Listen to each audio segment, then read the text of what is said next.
All right, welcome. You ever stop and think about the actual magic that happens inside an engine? I mean, how do we take something like gasoline or jet fuel and turn it into just raw power? Well, today, that's what we're doing. We're going to crack the code. We're going to figure out the secret language that all these engines speak, whether it's in your car or a massive jumbo jet. So yeah, let's just dive right in. It really all boils down to this one question. How do you get from a gallon of fuel in a tank to hundreds of miles of motion? How does that liquid propel tons and tons of metal down the highway or, through the sky? The answer, the key, is something called a power cycle. It's this invisible repeating process that's just unlocking all that energy packed away inside the fuel. And you know what? At its very heart, every single one of these power cycles follows the exact same basic four-step recipe. First, you squeeze a gas, usually just air. Then, you add a ton of heat, right? This makes it want to expand like crazy. You harness that expansion to do work. That's your power stroke. And finally, you cool it all down so you can start the whole thing over again. Squeeze, heat, expand, cool. Seriously, burn that into your brain because we're going to see this pattern again and again. Okay, so here's our game plan for this explainer. We'll kick things off with that secret recipe. Then we'll check out a perfect engine that's, well, completely impractical. After that, we'll see how this recipe works in your car, in a big diesel truck, and even in a jet engine. And finally, we'll tie it all together. All right, let's get into it. Section 1. The engine's secret recipe.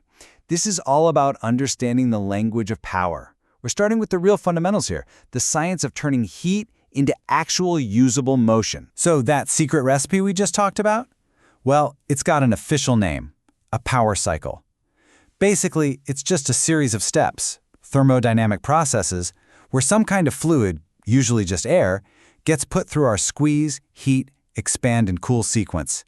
It's a loop that keeps repeating to produce a net power output. The whole point, the only point, is to turn heat into work. Simple as that. Okay, so before we jump into the engines we actually use every day, we've got to talk about the ultimate benchmark. I'm talking about the theoretical limit, the absolute best any heat engine could ever be, efficiency-wise. And that's called the Carnot cycle. The reason the Carnot cycle is the gold standard is because, on paper, it's perfect. Every single step is what we call reversible. That's just a fancy way of saying no energy gets wasted, nothing lost to friction, nothing to inefficiency. It's a perfect system. It involves adding heat while keeping the temperature rock solid, that's isothermal, and then letting the gas expand without any heat sneaking out, that's isentropic. Then it just does the reverse to get back to where it started. And what's really beautiful about this ideal cycle is this quote right here. The efficiency, the maximum possible efficiency, doesn't depend on the engine design or what fuel you're using or anything like that. It just depends on two numbers, how hot your heat source is and how cool the sink is. That's just where all the waste heat ends up. The bigger the difference between those two temperatures, the more efficient your engine could possibly be. That's it. So you're probably thinking, if it's so perfect, why the heck aren't our cars running on Carnot cycles?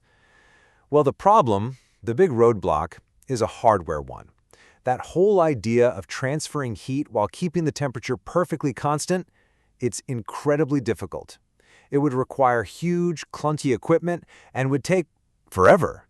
I mean, a real engine has to do this whole dance in a tiny fraction of a second. The Carnot cycle is just way too slow and impractical to actually build. So think of it as a benchmark, not a blueprint. And that brings us to our first practical engine. The one that, is probably sitting in your driveway right now. I'm talking about the good old gasoline engine, which runs on what engineers call the Otto Cycle. Now, the Otto Cycle follows our squeeze, heat, expand, cool recipe to a T, but with one really key practical change. The heat part, the combustion, it happens so incredibly fast from that spark plug that we basically model it as happening at a constant volume. Just think of it like a tiny, instantaneous explosion inside that cylinder. Boom. Okay, to really get a handle on the Otto Cycle's efficiency, you have to know this term, the compression ratio. It sounds complicated, but it's not. It's just the ratio between the biggest volume in the cylinder, when the piston's all the way down, and the smallest volume, when the piston's all the way up. It's literally just a number that tells us how much we squeeze that air and fuel mixture. Okay, now don't get scared by the formula on the screen. You don't need to worry about the math. Just look at the letters. See that letter R? That's our compression ratio. What this equation tells us, in plain English, is that the efficiency is directly tied to that R. The takeaway for an engineer is super powerful. If you want to make a gasoline engine more efficient, you have to crank up that compression ratio. The more you squeeze the gas, the more power you get out. And you can see that effect crystal clear on this chart. As R, the compression ratio, climbs, look what happens to the efficiency. It goes right up with it. But, there's always a but, right? There's a catch. If you squeeze that gasoline and air mixture too much, it'll actually ignite all by itself, before the spark plug even gets a chance to fire. That's what causes that awful, damaging sound we call engine knock. And that problem puts a hard ceiling, a real limit, on how high you can push the compression ratio in a standard gasoline engine. So, what if there was a way to get around that whole engine knock problem? What if you could design an engine that actually uses that self-ignition? Well, that is exactly what Rudolf Diesel figured out, and it leads us right to our next power cycle. Here is the absolutely brilliant trick. In a gasoline engine, right, you compress the air and the fuel together. But in a diesel engine, you only compress the air. You squeeze just the air so hard that it gets incredibly, incredibly hot. We're talking hot enough to ignite fuel all on its own. And only then, at that peak moment, do you spray in the fuel. It combusts instantly. No spark plug needed. So by waiting to add the fuel until after the squeeze, diesel engines totally get rid of the engine knock problem. It's just not an issue anymore. And that is the key. It lets them use way, way higher compression ratios. We're talking from 12 all the way up to 24. And it's that super high compression that makes them more efficient in the real world than gasoline engines, even though, fun fact, if you compare them at the exact same compression ratio, the Otto Cycle would actually be more efficient. But they can't get there, and the diesel can't. All right, so let's switch gears completely. Let's see how our same basic recipe applies when you get rid of pistons altogether. We're moving away from the back and forth motion of cars and into the world of continuous spinning turbines, like in a jet engine. And that means we need a different cycle, the Brayton cycle. With a jet engine, it's all about continuous flow. There's no stopping and starting. Air gets sucked in and compressed by a whole series of spinning blades. Fuel is constantly being sprayed in and burned, but this time it happens at a constant pressure. Then, that super hot gas expands and blasts through another set of spinning blades, that's the turbine, which generates the power. Then it's exhausted out the back. See? It's our same 4 steps, just adapted for machinery that spins instead of goes up and down. Now here's something really unique about jet engines, something called the back-work ratio. You can see it here. A gas turbine is basically its own biggest customer. Think about this. More than half of all the energy the turbine section produces gets sent right back to the front of the engine just to spin the compressor.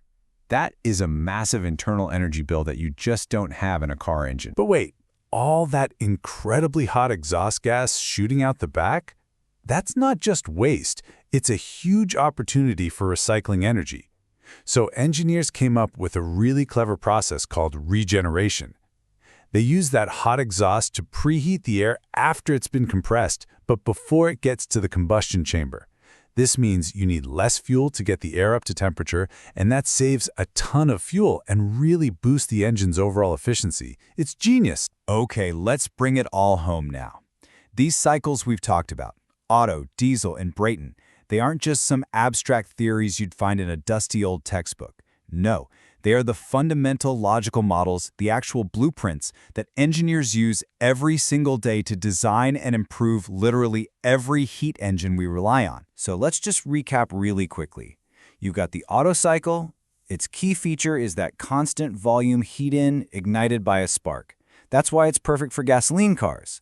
Then you have the diesel cycle. It uses that constant pressure heat-in ignited by compression alone, which allows for those super high compression ratios you need for big trucks and ships. And finally, the Brayton cycle. Its continuous, constant pressure process is the native language of jet engines and power plants. Each one is the right tool for the right job. You know, the core principles behind these cycles have literally powered our world for more than 100 years. But as we start looking towards a new energy future with new fuels and completely new challenges, it really makes you wonder, right? What's the secret code for the engines of tomorrow going to look like? What new power cycles will engineers come up with to power the next century? And that's the question I want to leave you with. Thanks for tuning in.